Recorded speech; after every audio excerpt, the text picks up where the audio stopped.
नमस्कार. महाराष्ट्र माहिती तंत्रज्ञान सहायता केंद्र आणि ऊर्जा फाउंडेशन चांगुलपणाच्या चळवळी अंतर्गत आयोजित फेसबुक संवाद मालिकेमध्ये आज आपल्या सोबत आहेत डॉक्टर सुचिता उन्नीथान. मॅडम, स्वागत आपलं. नमस्कार. नमस्ते. आजच्या आपल्या ज्या गेस्ट आहेत त्या या ठिकाणी एकूण 20 ते 25 देशांच्या मध्ये त्यांनी काम केलेलं आहे. सुरुवातीला मला त्यांना सांगायला आवडेल आपल्याला की ज्या वेगळ्या वेगळ्या 25 संस्थांच्यावर काम करतात त्यापैकी आयुष मंत्रालयाच्या कमिटीवर त्या डायरेक्टर म्हणून आहेत. त्याचबरोबर वुमन एम्पॉवरमेंट इकॉनॉमिक्स फोरमवर त्या आहेत. ऑल लेडीज लीडर्स मध्ये आहेत. Art of living international faculty म्हणून त्या काम करतायत. शिखर एनजीओ मध्ये आहेत. त्या एनजीओचा दिशा जी आहे ट्री प्लांटेशनची त्याच्यामध्ये काम करतात. दिदी फाउंडेशन मध्ये काम करतात. त्याच्यामध्ये एकूण अशा पद्धतीच्या 25 वेगळ्या वेगळ्या संस्थांच्यावर संघटनांच्या माध्यमातून मॅडमनी चांगल्या पद्धतीचं काम केलेलं आहे. मी 25 म्हणजे काउंट एवढ्यासाठी सांगतोय की आपल्याला जास्तीत जास्त त्यांच्याशी गप्पा मारता येतील, पुढच्या वेळेला जास्त जाणून घेता येईल. त्याचबरोबर या ठिकाणी रेड क्रॉसच्या माध्यमातून या ठिकाणी आंतरराष्ट्रीय पातळीवर समाजकार्यामध्ये देखील त्यांनी योगदान दिलेलं आहे. तर अशा ह्या अष्टपैलू व्यक्तिमत्वाचा एकूण जीवन प्रवास जाणून घ्यायला आज आपण या ठिकाणी सुरुवात करतोय. मॅडम, आपली परवानगी असेल तर सुरू करायचे? हो, नक्की नक्की. मॅडम, आपण सुरुवातीला थोडासा एक प्रश्न असा की आपलं जे शैक्षणिक जे काही शिक्षण आपलं पूर्ण झालेलं आहे त्याबद्दल थोडीशी माहिती द्यायला तर आपल्याला आवडेल मॅडम. बेसिकली माझ्या फॅमिलीमध्ये सगळे माझे काका, माझी आत्या, काकू हे सगळे मेडिकल फील्ड मधले, पण हे सगळे ॲलोपॅथी डॉक्टर आहेत. आणि आमची जॉईंट फॅमिली असल्यामुळे आम्ही एकत्र राहत होतो. त्यामुळे एका डॉक्टरचं आयुष्य कसं असतं हे मला माहिती होतं. तर सुरुवातीला मला थोडंसं मला मेडिकलला जायचं नव्हतं असं माझ्या डोक्यात खूप होतं.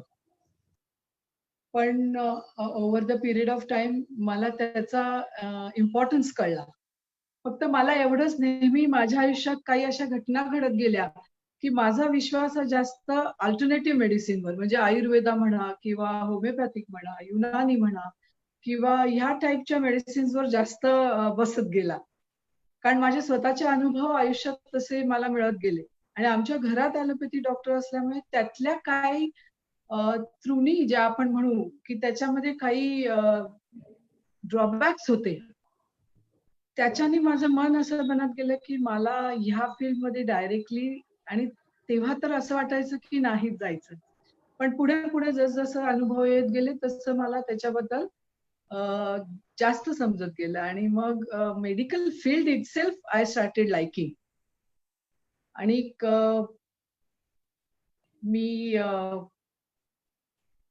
कुठेतरी माझ्या डोक्यामध्ये नेहमी असायचं की बिझनेस ओरिएंटेशन.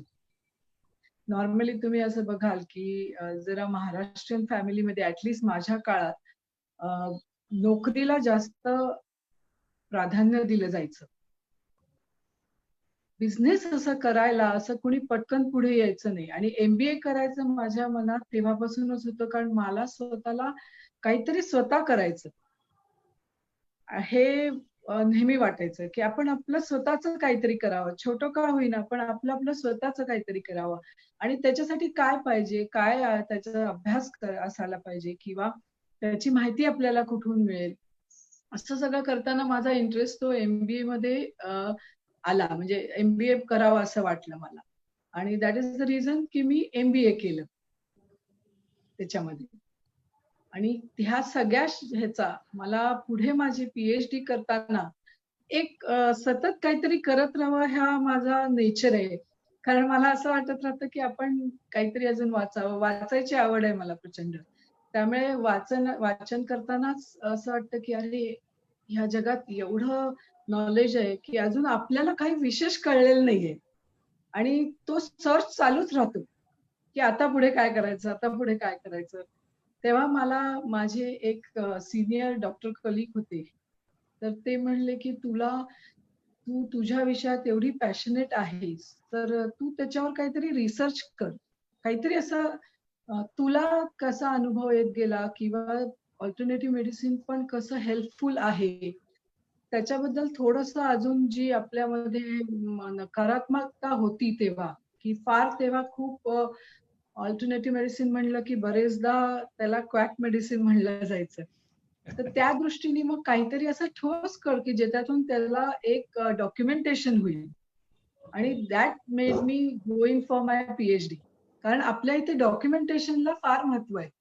म्हणजे जरी कुठलाही पेशंट बरा झाला, त्याला रिझल्ट चांगले आले आणि मग त्याच्यासाठी कुणी आयुर्वेदिक वापरलं असेल मेडिसिन, कुणी होमिओपॅथिक वापरलं असेल, पण ते नुसतं व्हर्बली सांगून होत नाही. आपल्याला त्याचं डॉक्युमेंटेशन असेल तरच त्याचा पुढे प्रचार होऊ शकतो किंवा त्याच्यावर विश्वास बसू शकतो.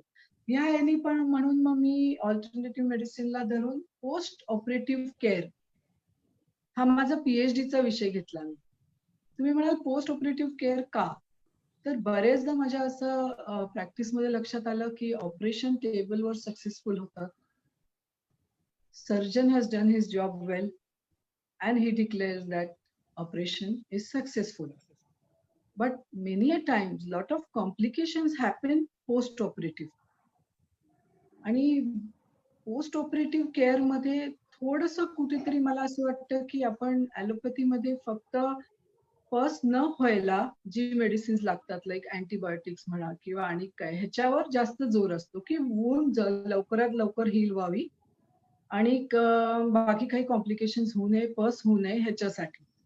पण जेव्हा आयुर्वेदाचा अभ्यास करत होते मी तेव्हा माझ्या लक्षात आलं की जे पूर्वी आपल्या घरोघरी असायचं, म्हणजे एखादं घरातली बाई बाळंतीण झाली तर तिला काही गोष्टींचा परहेज ठेवायची, काही गोष्टी करू नये सांगायचे, काही गोष्टी खा सांगायचे, हे पर्टिक्युलरली खाल्लं तर लवकर हिलिंग होईल. तर food was a major factor त्यावेळी. आणि हा कुठेतरी आपल्या ॲलोपॅथी रिकव्हरी ह्याच्यामध्ये आपण आता न्यूट्रिशन्सला वगैरे हे करून फूड हा फॅक्टर गणतीत आलाय. पण पूर्वी तर सरसकट सगळं खायला द्यायचे.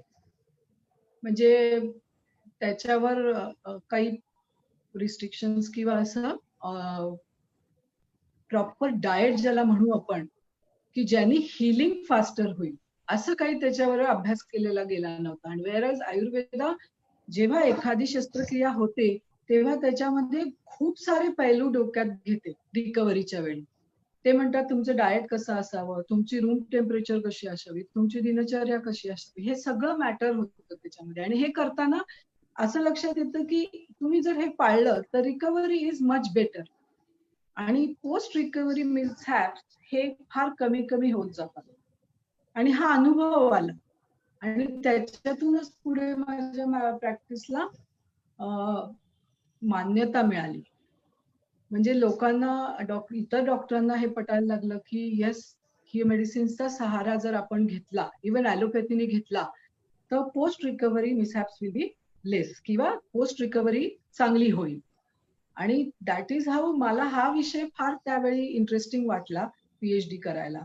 आणि खूप तसं फार लोकांनी ह्याच्यावर अभ्यास केलेला नव्हता. So that is how my post operative care is my PhD subject. आपण युनिव्हर्सिटी ऑफ लंडन मधून एमडी मेडिसिन केलेलं आहे आणि पीएचडी सेम तिथूनच केलेलं आहे. मग आयुर्वेद आणि या सगळ्या पोस्ट ऑपरेटिव्ह केअर विषयी आपण या ठिकाणी अभ्यास करत असताना भारतापेक्षा लंडन युनिव्हर्सिटीची निवड करावी अशी का वाटली किंवा काय वेगळे पण जाणवते तुम्हाला?